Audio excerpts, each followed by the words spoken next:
Okey. Okey, jadi tanpa kita buang masa lagi, saya nak tanya sedikit info lah daripada cikgu selaku pentadbir sekolah, iaitu nombor satu tentang isu-isu pentadbiran sekolah. Jadi sekarang ni apa isu yang sedang berlaku dalam pentadbiran sekolah?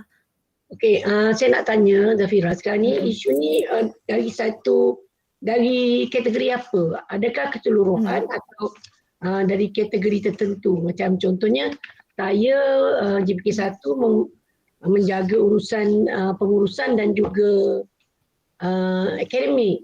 Maksudnya sekarang ni akademik ke ataupun keseluruhan? Macam mana?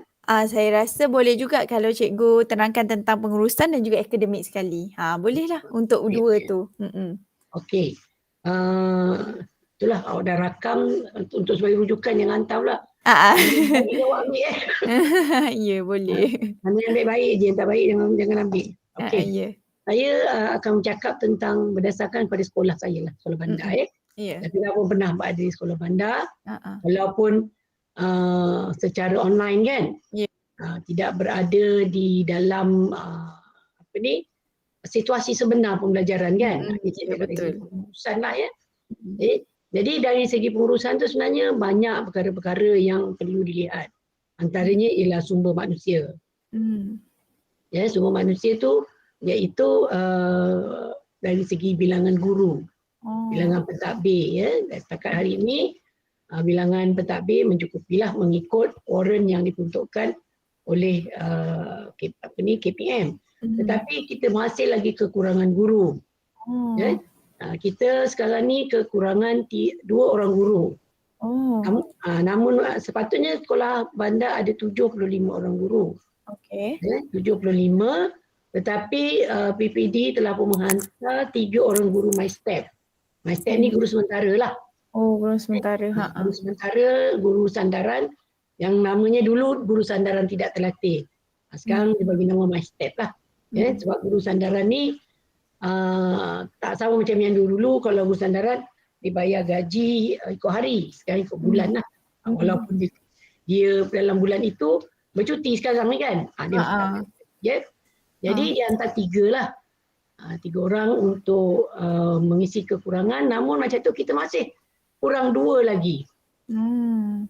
Dan tiba-tiba dalam masa minggu lepas PPD ambil lagi 1 dari sekolah. Tapi itu dari pendidikan khas. Dia ambil 1 lagi sebabnya ada kekurangan pula di sekolah-sekolah lain di pendidikan khas.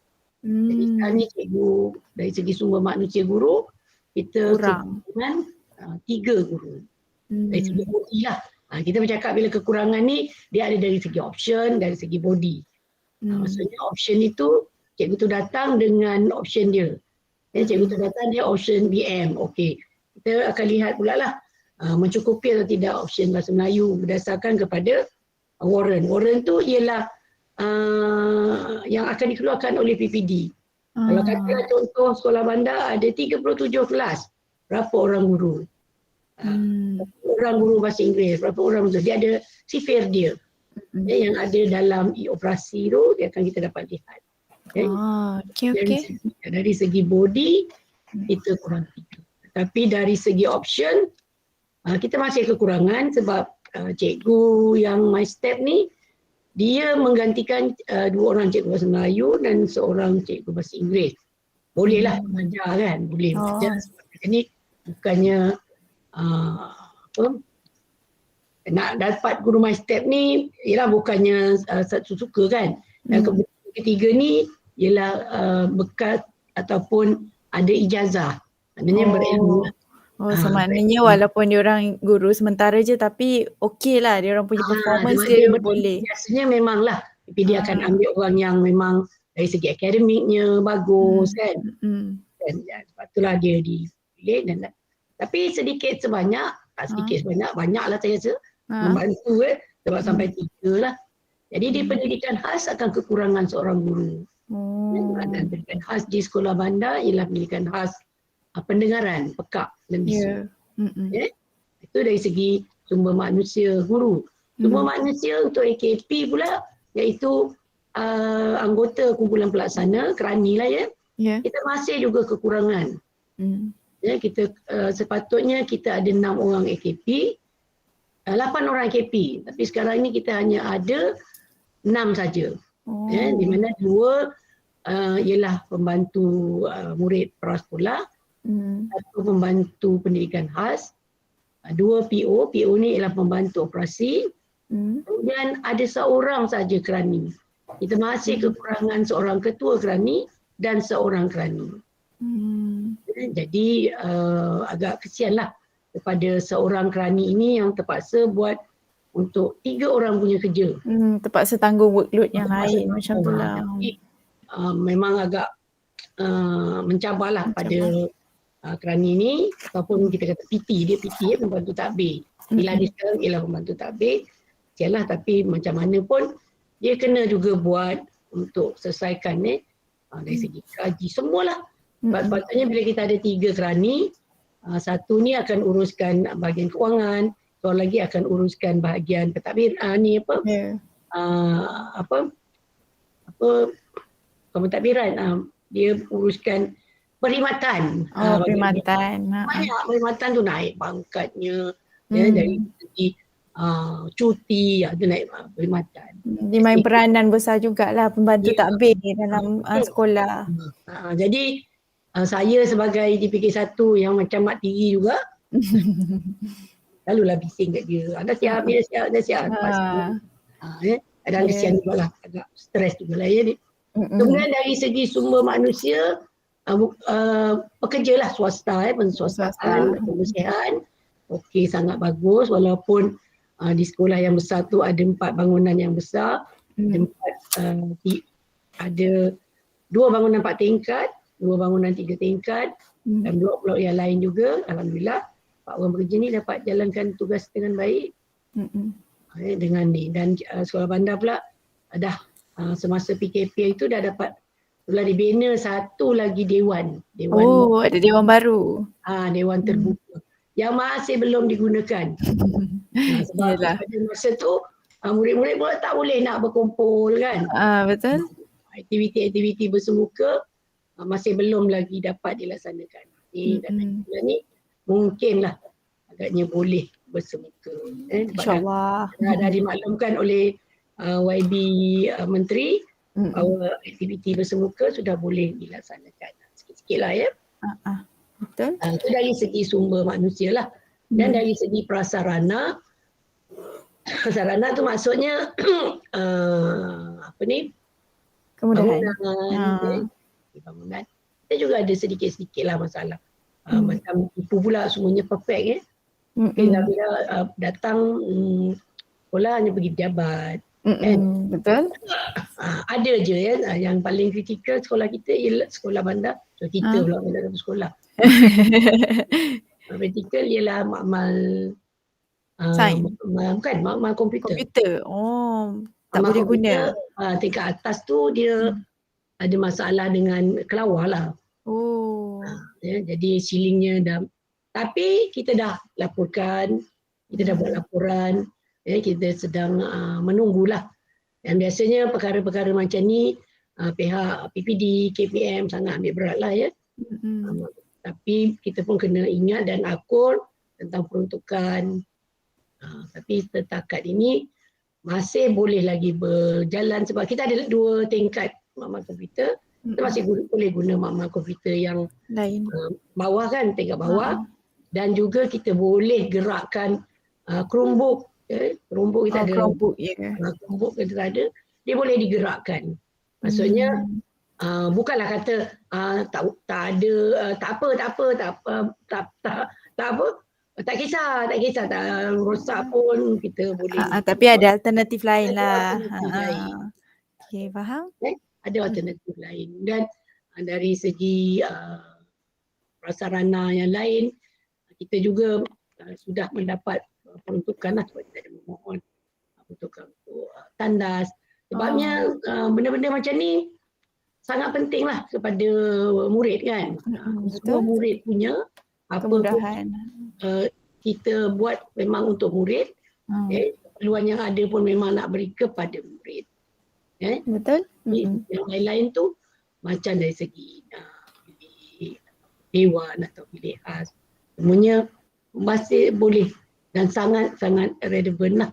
Boleh guna pakai dengan ni. Itu dari segi prasarana kan. Kemudian bila kita bercakap tentang pengurusan sekolah ni, kita pasti bercakap pasal PKP ya. Betul. Lagi-lagi tentang ni kan, akademik, pembelajaran budak-budak macam mana. Pasti bercakap tentang akademik ya. Bila kita akademik pula pasal COVID. PKP, COVID. PKP, COVID lah. Yang paling utama kita akan bercakap pasal COVID ya. Di mana sejak sebelum cuti sekolah lah ya. Sebulan, 2 bulan sebelum itu, pengurusan sekolah agak, dia bukannya kata huru-hara taklah sampai perkataan huru-hara tidak. Dia macam begitu, apa kita cakap Zafira, perkataan yang nak kata sukar tu taklah sesukar mana. Sebabnya ialah ramai yang cikgu kena kuarantin. Macam tak smooth lah, macam tak ikut perancangan yang sepatutnya macam tu. Kontak rapat, suami jadi positif, anak yang positif, kontak rapat, kena kuarantin. Begitu juga dengan murid. Murid pun sama, murid jadi kuarantin. Jadi pada masa itu keadaan tak membimbangkan kita lah. Sangat membimbangkan sehingga pada satu masa 3 GPK semua positif. Positif, betul. 3 GPK positif. Jadi pada masa itu pengurusan sekolah agak macam terumbang ambing jugalah. Sejak cikgu ni cuti berapa hari, kuarantin. Sejak mujur lah kataannya. Ialah akhir dah nak cuti sekolah kan, semua dah siap. Betul. Kita punya akademik, PBD semua dah selesai. Jadi it's a relief lah, melegakan jugalah. Ujung-ujung tu kita nak selesaikan teks. Kira walaupun ada masalah-masalah ni masih boleh diatasi. Tapi memang kesianlah cikgu kena relief banyak kali kan, lepas orang ni. Tak berhenti-henti, bergilir-gilir macam pas baton. Berkorban lah demi cikgu lain yang kuarantin. Tapi itu lebih baik kan daripada datang sekolah dan bagi orang penyakit. Betul. Maknanya cikgu sama-sama lah, kerjasama lah. Kalau cikgu ni sakit, tolong coverkan. Gitu. Tapi memang pada saya lah kesian lah. Hingga kan saya sendiri pun kena COVID dan masuk hospital.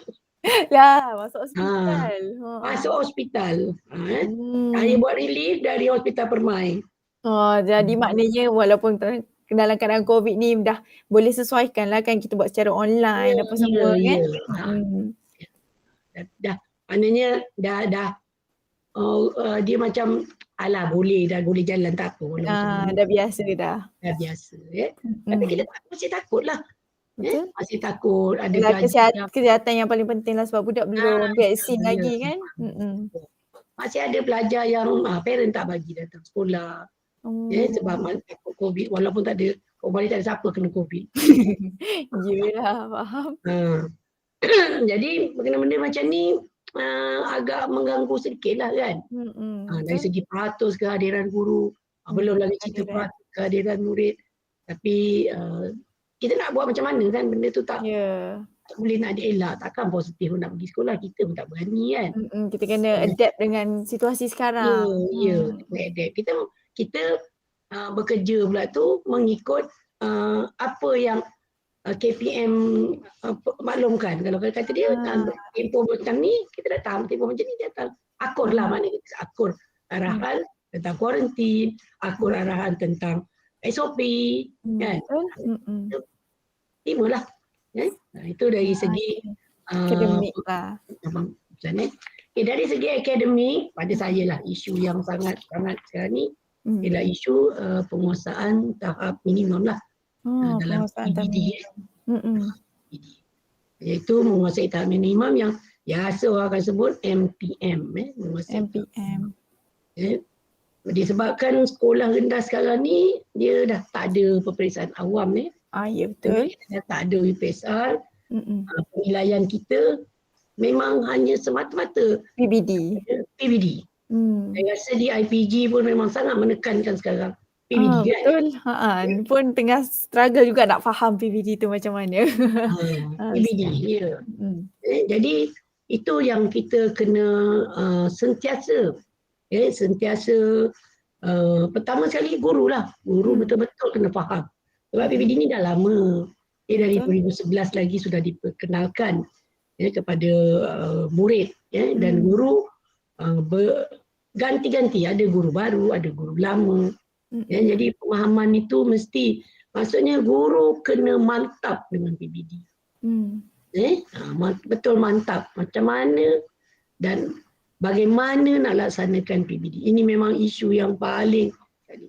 Sebab setiap yang lepas-lepas budak tahun 6 bila nak keluar daripada sekolah rendah, dia akan ambil PSR. Itulah ukuran. Betul. 5A, I1B. Tapi sekarang ni ialah PBD. Jadi dalam PBD ini pula, cikgu kena betul-betul faham bagaimana mentafsir apa dia punya bagaimana nak laksana. Bagaimana. Bukan saja guru, ibu bapa pun kena tahu juga. Ibu bapa. Ibu bapa pun kena tahu.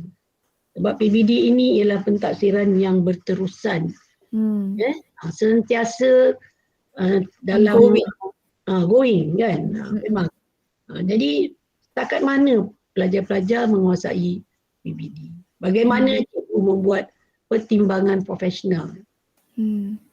Dan yang paling utama sekali ialah bila kita membuat PBD ni, dia mesti ada penjaminan kualiti. Saya rasa pelajar-pelajar dekat IPG pun sudah diperkenalkan kan berkali-kali tentang penjaminan kualiti ni. Ada pementoran, ada penyelarasan, kemudian ada pemantauan dan kemudian ada pengesanan.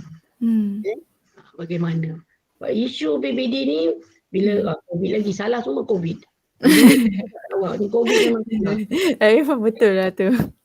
Bila isu COVID, budak tak datang sekolah, murid tak datang. Kejap murid positif, kejap quarantine. Lost contact. Lost contact. Ada parent ni tak kasih anak dia, tak payah pergi sekolah. Boleh dibenarkan dengan syarat menhantar surat lah. Tak nak pergi sekolah kerana ada COVID. Maknanya kita dimaklumkan yang dia tak nak datang sebab dia masih bimbang. Itu memang boleh. Jadi kita tak dapat nak mentafsir pelajar-pelajar ini. Yelah, sebab sekarang kan sekolah dah face to face kan, dah tak buat online kan. Dan isu lagi satu, bila PBD nak buat, ada pula penggiliran. Macam murid tahun 3, 4, 5 penggiliran. Minggu ni 50% murid kelas ni datang, minggu depan datang. Minggu ni dia datang, minggu depan dia dah tak datang. Jadi kita macam rasa quite difficult sikit lah sebab kita nak kerja yang ini. Lepas tu yang ini tak datang-datang. Habis tu macam mana dia punya markah dia di akhir persekolahan lah, macam mana dia punya markah PBD tu? Memang PBD lah, band lah. Hanya band saja. Jadi kalau yang banyak tak datang tu memang banyak yang dapat rendah-rendah lah band dia. Ya. So dia memang tidak boleh ditafsir kan. Sebab yelah kena ada bukti juga kalau nak bagi band tinggi-tinggi kan. Mestilah ada evidence. Dia tak datang juga. Jadi memang quite difficult. Dan bila dia datang, kita masih lagi dia. Sebab itulah sekarang ni dalam baru-baru ini diperkenalkan pula CAP 3. CAP 3 ialah catch-up plan. Catch-up plan. Catch-up plan 1, catch-up plan 2. Dan baru ni dikenalkan pula sebelum kita naik sekolah, maklumkan ada catch-up plan 3 iaitu untuk pentaksiran juga lah PBD. Sebab sekarang ni memang KPM penegasan penekanan ialah pada PBD, pentaksiran. Sebab kita dah tak ada pentaksiran yang awam. Jadi inilah sebenarnya satu-satunya nanti yang akan, maksudnya kena pada saya lah, ni ayat saya lah. Betul-betul ialah valid ya.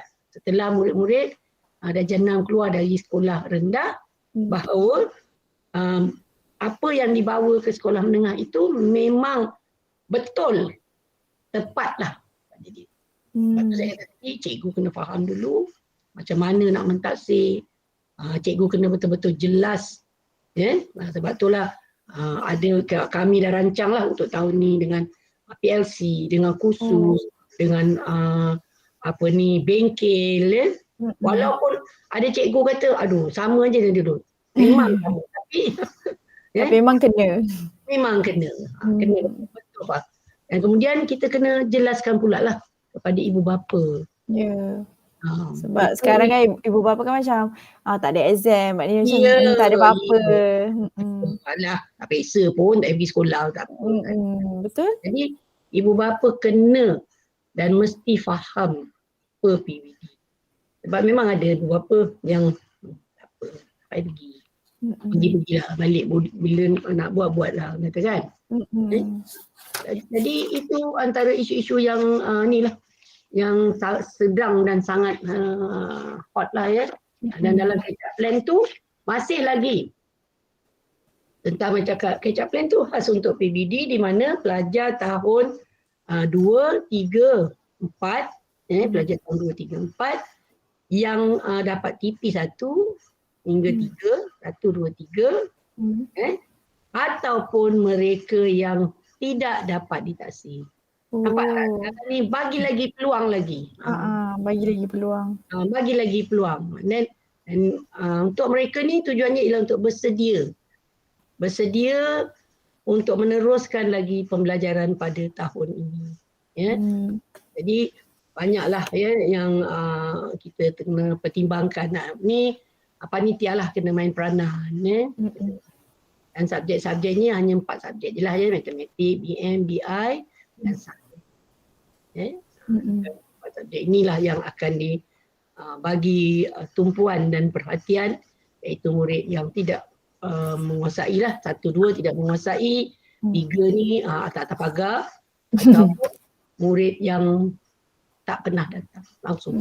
Tak pernah datang. Missing in action, tak tahu kat mana dia pergi. Hari tak jumpa kat tengah kan. Mana tu. Dan kita pun mengharapkanlah ibu bapa faham kepentingan. Sebab kadang-kadang mak bapak ni dia dah orientasi apa? Saya tak tahu bahasa dia. Dia dulu sekolah ada peksa. Tu. Ya betul. Sekolah ada peksa kata dia. Pada saya untuk cikgu tak susah mana. Cikgu boleh terima. Cikgu ni orang yang profesional. Berubah ke macam sekejap tukar dia boleh terima. Tapi orang yang paling utama ialah ibu bapa. Ibu bapa. Ibu bapa. Lagi pula sekarang ni dengan heboh satu Melaya, isu beg berat kan? Ya betul. Beg berat. Murid-murid terlalu banyak sangat. Kita macam di sekolah bandar kita dah pernah buat satu kajian ni. Unit bimbingan kaunseling pernah buat satu kajian menimbang beg murid. Wow, menimbang beg murid. Timbang. Masuk aja dari itu pagar, terus timbang. Jadi kebanyakan isu beg berat ni di sekolah bandar di sekolah lain saya tak tahulah isu ni sangat global kan kat Malaysia kan. Jadi isunya ialah beg itu sendiri dah berat. The material dia dah berat dah. Ini ada 4 roda. Betul. Dengan dia punya partition dia, dengan dia punya tarik lagi. Ini sendiri sudah berat. Itu yang paling kita nampak rasa macam lah beg cantik kan. Kemudian membawa pula tu kotak pensel lagi. Bawa bekal lagi. Dan ada yang lebih hebat, bawa 2 beg. Allah. Sama lagi sekolah agama. Yelah kan. Sambung. Bawa bekal, bawa dia sampai 3 beg. Jadi memang kita rasa isu beg berat adalah murid yang kita dah tengok bahawa mereka ni memang tak boleh nak mengurus tu. Kita kan nak salahkan cikgu kata kenapa beg berat kan, buku banyak. Inisiatif yang ataupun penetapan yang disarankan oleh KPM tu kita sambutlah ya. Kita dah buat jadual anjal, satu hari 4 subjek. Kemudian buku, sebenarnya meninggalkan buku kat sekolah tu dah lama. Betul. Zaman dulu lagi dah buat. Sekolah ya. Dah lama tu cikgu-cikgu terutama sekali tahap 1 kan, memang buku-buku ni memang kita ya, tak ada apa ni, tak digunakan, belum digunakan contohnya ada jilid 1, jilid 2. Buku tu kebanyakannya memang kita tinggalkan di sekolah. Memang dah lama lah kita ambil sistem tu. Tapi masih juga berlaku. Lepas tu saya kalau cakap sekarang saya mesti nak tarik juga ibu bapa sama.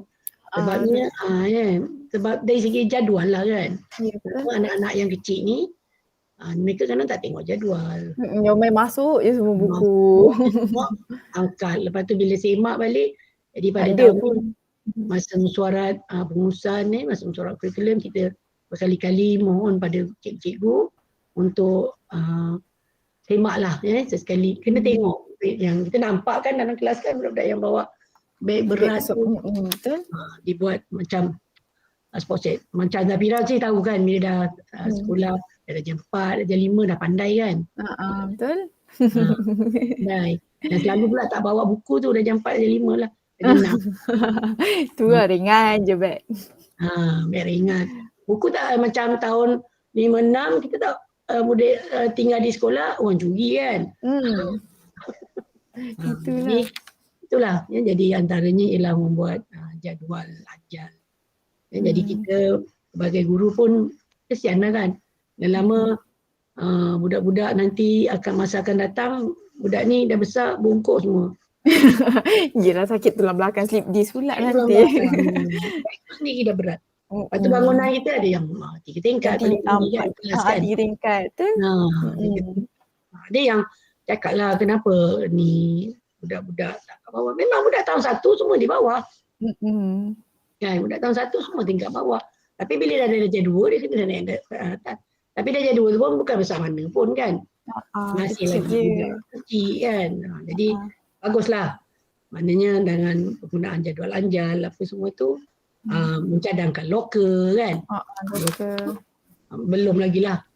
On the way kot. Dalam proses lah. Sedikit Okey. Kemudian dari segi apa ni? Apa lagi tadi? PBD. Isu dia apa tadi? Tadi yang PBD, lepas tu pasal COVID tu lah anak budak tak datang kan. Jadi tak sampailah dia punya tahap nak capai tahap minimum tu. Masa kita. Lagi apa lagi Zafira? Saya rasa yang poin untuk tu dah cukup dah. Okey, yang seterusnya untuk yang soalan kedua pula, bagi kepimpinan di sekolah kan, apa cabaran-cabaran yang dihadapi? Kalau macam tadi isu secara menyeluruh, kalau bagi pihak Cikgu Rafidah sendiri, apa yang kepimpinan, cabaran yang cikgu hadapi dari segi kepimpinan sahaja? Saya hadapi. Cikgu ke, guru besar ke, boleh lah. Tak usah marah pula kerang. Okey, bagi pihak saya lah, saya ni JPK 1 yang menguruskan terutama sekali guru lah Guru memang di bawah kawalan saya lah. Sebab guru ni banyaklah dia punya ni dari segi sumber manusia dia Kemudian dari yang paling penting sekali saya jaga ialah dari segi inilah akademik lah. Dari segi akademik macam mana saya nak dapatkan ataupun nak dapatkan nak cikgu yang berkualiti. Maksud berkualiti itu macam mana saya nak bentuk, tu cabaran saya. Macam mana saya nak membentuk, lepas tu saya boleh dapat guru yang berkualiti. Faham? Macam mana? Itu saya punya cabaran. Sebab kalau tiap kali kita bagi mesyuarat, cakap hasrat, mungkin hasrat tak kesampaian kot kan. Betul. Jadi perlunya perancangan yang strategik. Macam mana kita nak bawa guru-guru ini supaya tercapainya hasrat sekolah. Dan hasrat menuju kepada ini. Jadi sebenarnya dia ada kaitan lah dengan pentadbiran sekolah masuk guru besar lah. Ini diketuai oleh guru besar iaitu dalam rancangan pemajuan sekolah RPS. RPS. RPS itu strategi sekolah lah. Strategi sekolah, rancangan strategi sekolah yang baru saja kita baru saja sekolah Laksanakan. bukan dia memang RPS ni untuk 5 tahun, 4 tahun. Jadi kita baru je selesai pada tahun lepas dan kita dah buat RPS yang baru iaitu tahun 22, 23, 24, 25. 20 hingga 2025. Apa strategi kita sehingga 2025. Dia ada dari empat perkara lah. Iaitu dari segi akademik, dari segi unit high lower murid, sasiah, kemudian kurikulum dan juga dari segi pengurusan sekolah.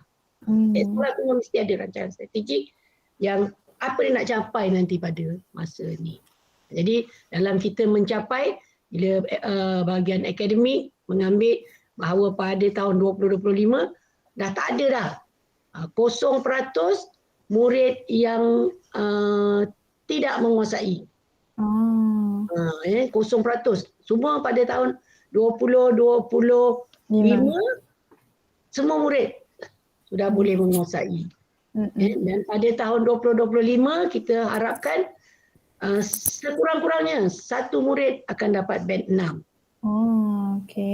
Mana? Jadi dalam perjalanan kita itu macam mana kita nak dapatkan menuju ke arah 2025 nanti kita punya rancangan strategik kita itu tercapai.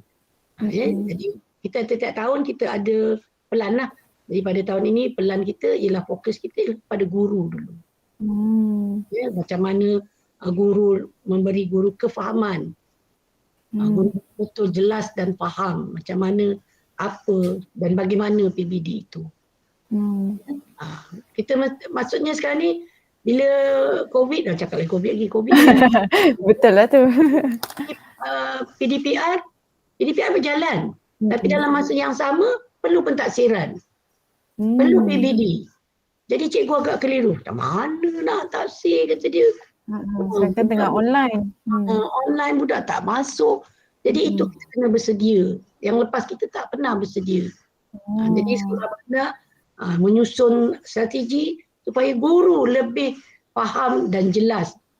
Saya dah bagi tahu cikgu saya bukan setakat faham dan hadam apa itu.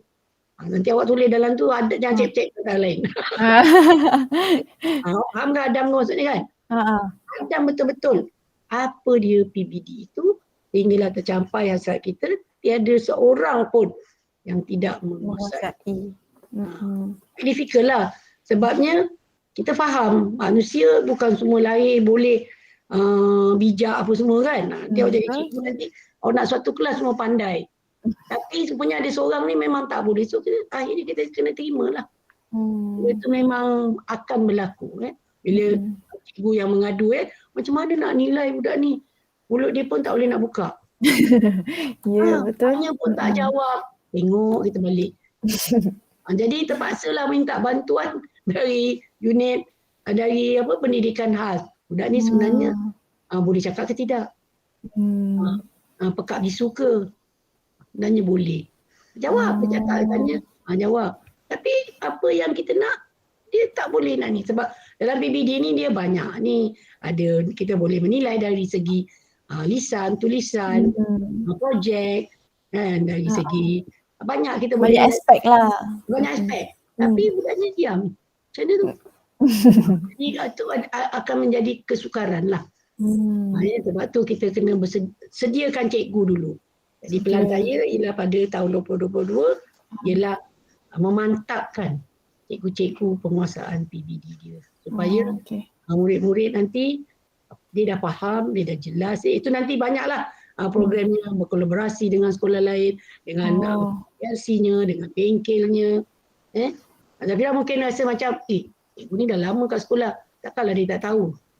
Itu dia macam macam kita punya top up telefon tu. Tapi Kita ni lah masa dia berterusan. Kita punya ah, ilmu sentiasa kena top up. ya. Tak adanya kita nak bagi, ni dah cukup tak? Jadi Hmm. mesti ada dan setiap kali pendidikan dekat Malaysia ni memang selalu berubah. Berubah-ubah. Dia berubah Betul? bukanlah masuk berubah, bertambah. Bertambah. Lepas Tambah tu baik. tambah baik. Ya. Hmm. Jadi kita nak meyakinkan cikgu bahawa bila kita cakap kan, bila cikgu lama dia dah biasa dengan perpesaan kan, dia senang kan. Ya. Buat soalan, okey kita bagi. Lepas tu itulah penilaian. Dah tak boleh lagi dah. Jadi apabila tak ada UPSR, dia memberi kesan lah kepada murid lah, terutama murid tak kisah. Ada yang tak kisah, tak ada ni. Jadi kita dari segi akademik, kita nak murid pun ada apa head count. Head count tu ialah tahu tak head count? Pernah dengar head count? Apa ni? Tengok dulu sekolah masa menengah, sekolah rendah ada kan? Pernah ada kau. Head count. Maksudnya apa TOB dia, take off value dia apa. Contohnya dia naik sekolah ni, dia dah nampak dah PBD yang lepas, BM dapat 4 je. Alah, kenapa dapat 4? Jadi dia mesti berusaha lah. Dia dapat berapa? 5. Cuma PBD ni, dia ialah, kadang-kadang orang rasa pelik. Betul nombor berapa lah yang kurang faham. Dulu cikgu anak saya bahasa Melayu dapat 5 darjah 2. Kenapa sekarang darjah 3 dapat 3? Okay. Dia kata patut dia naik-naik lagi. Tapi dia kena faham bahawa kemahiran dia tidak sama. Awak tengok matematik. Kalau tahun 1, tahun 2 dia boleh dapat 5, band 5. Bila dia naik tahun 4, dia banyak turun, drop dengan band 3. Sebab banyak tak capai lah tahap yang sepatutnya kan. Sebabnya subjek itu sudah semakin susah. Yelah, betul. Sudah semakin susah. Sebab dia tak sama, bukannya dia tak stay benda yang sama. Dekat situ nanti kita boleh nampak, guru boleh nampak bahawa PBD ni juga macam perpesaan kan. Kalau katalah dia tahun 2, dia peksa. Dia dapat markah 98. Tahun 4 bila bertukar kepada subjek yang lebih tinggi, dia dapat 90. Sama, dia dapat kurang markah. Sebab dia dah semakin susah. Betul. Jadi benda tu perlu dijelaskan, dimaklumkan, guru kena faham. Ada juga guru yang berkata, dia kata tahun lepas cikgu tu bagi BM 5. Budak ni sebenarnya tak okey. Maknanya dia tak faham bahawa itu maksudnya macam mana. Kita tak ikut kemahiran pada masa ini. Jawab tak? Menjawab. Menjawab sangat. Jadi memang cabaran yang utama memang cikgu lah yang kena betul-betul master PBD ni. Baru dia boleh apply dekat budak. Faham? Okay, jadi cikgu setakat ni untuk yang cikgu-cikgu untuk faham lagi dengan PBD ni, ada ke dah anjurkan bengkel ke apa ke atau masih dalam progres? Dalam progres lah sebab nak menuju sesi tahun yang baru ni. Mereka dah rancang dan saya dah buat penetapan. Dan setiap kali mesyuarat panitia mesti ada agenda PBD. Mesti ada perancangan PBD. Mesyuarat mesti kena ada perancangan PBD. Mesyuarat panitia. Itu mesyuarat panitia setahun 4 kali. Mesti ada perancangan untuk PBD. Faham. Okey. PBD. Lagi cikgu ada lagi tak selain daripada untuk soalan ketiga, soalan dia macam ni, apa usaha yang telah atau sedang dilaksanakan untuk meningkatkan proses PDP dalam sistem pendidikan negara? Macam itulah. Dalam sistem pendidikan negara. Okey. Dia bila bercakap tentang, sebab itulah kita berkata antara dekat sekolah tu ada unit akademik, ada murid. Bila cakap pasal PBD, mesti kita akan cakap pasal murid kan? Ya, betul. Jadi dekat sini murid, unit high level murid pula akan mengambil dia punya part dia lah. Peranan. Peranan dia. Jadi saling berkait. Kita tak boleh solo, stand alone ni. Okey, aku bagus budak bagus. Jadi dia fikir pentadbiran ataupun dia fikir satu yang mengurus kurikulum gembira. Tidak. Jadi bila budak yang tak datang ini, kita akan sama dengan unit M. Kenapa dia tak datang? Apa tindakan seterusnya yang perlu dibuat? Kerjasama lah antara Ya, satu sama ya. Dia lain. ada relation semua tu. Hmm. Dia mesti ada berkaitan. Dia tak boleh nak Stand alone. stand alone, tak boleh. Hmm. Kenapa? Sebab murid ini memang di bawah niatnya. Contohnya, dia tak nak datang sekolah ya. Dia kata, dia ada kaitan. Cuba tengok situasi dia. Dia tak nak pergi sekolah, cikgu matematik garang. Hmm. Lepas tu dia tak nak pergi sekolah. Jadi bila dia tak datang dah kepada unit hal ehwal murid. Kehadiran dia banyaklah datang. Jadi bila disiasat, rupanya kata dia ialah sebabkan akademik dia tak nak datang sekolah. Okey. Jadi apa pula peranan HEM tadi unit HEM akan menjalankan tugas lah di bawah kaunseling, akan buat perbincangan dengan ibu bapa. Tetapi dari segi unit akademik saya, macam mana pula saya nak menyelesaikan masalah guru yang garang ni? Takkan saya dah kata, dah jangan ajar lagi kelas ni. Betul. Saya kata, okey, cikgu garang sangat. Ahmad tak nak datang sekolah. Ataupun saya kata, ataupun saya marah dengan cikgu ni. Cikgu janganlah macam ni. Kesianlah Ahmad. Jadi kat situlah satu perbincangan ataupun kita katakan strategi macam mana budak ni tak nak datang sekolah disebabkan ramai tau budak macam tu. Ataupun itu alasan. Okey, dia kata, alah alasan je sebenarnya dia tak siap homework. Okey, homework macam mana yang cikgu bagi? Kena tengok juga. Kita dalam masa yang sama, kita geram juga dekat budak ni. Sebab dia tak nak datang sekolah. HEM dah ambil tindakan, HEM dah tahu, HEM dah pergi pujuk. Tak nak pergi sekolah, hari ni ada matematik, tak nak. Tapi macam mana pula JPK1 menangani masalah guru ni? Ada guru yang bila kita kata cikgu ni, budak ni tak nak datang sebabnya kata cikgu garang sama. Mana ada kata dia, cakap sikitnya. Tak boleh terima. Jadi benda ni macam beratlah, satu isu yang orang kata sangat mencabar lah. Dia kata budak yang tak boleh. Sedangkan ada budak memang karakter dia manja. Betul. Manja. Dan ada pula murid, ada parent pula backing anak. Anak saya pergi sekolah kata dia, cikgu asyik marah. Cikgu marah pula sebab dia tak buat kerja sekolah. Kalau sekarang ni tapi dah nampak bahawa benda ni tak pernah berhenti. Dan selalunya tak ada ni. Tak ada jalan persayaan yang betul-betul. Tak ada jalan persayaan. Dari segi guru saya panggil, saya kata ni. Okay, cikgu dia akan akur. Okey, baiklah. Jadi parent masih lagi, cikgu takkan kita nak tukar kelas pula. Betul. Takkan nak cikgu ni pula, cikgu yang lain. Jadi kalau ikutkan macam dalam kelas tu katalah ada 32 orang murid dapat 2 orang macam ni je pun dah boleh fengsan. Betul. Betul lagi ramai-ramai.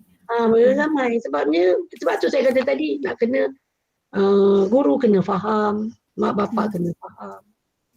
Murid ni dia kadang-kadang ikut je. Betul. Dia ikut je. Cikgu mana yang suka dia ikut. Susah memang pendidikan sekarang ni kita banyak terdedah dengan medsos kan, media sosial. Betul. Bila sekejap aja kita buat silap nanti terus up status.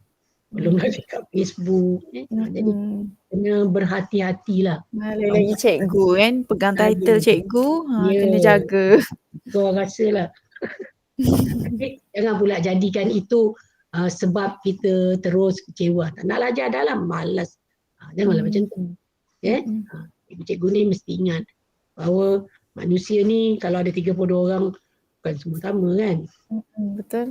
Kita ingat juga bahawa parent pun bukannya sama. Dan parent pun kena ingat cikgu ni pun manusia. Ada rasa marah, ada rasa sayang, ada rasa geram. Semua ada kan. Jadi kita nak cari supaya saling faham dia.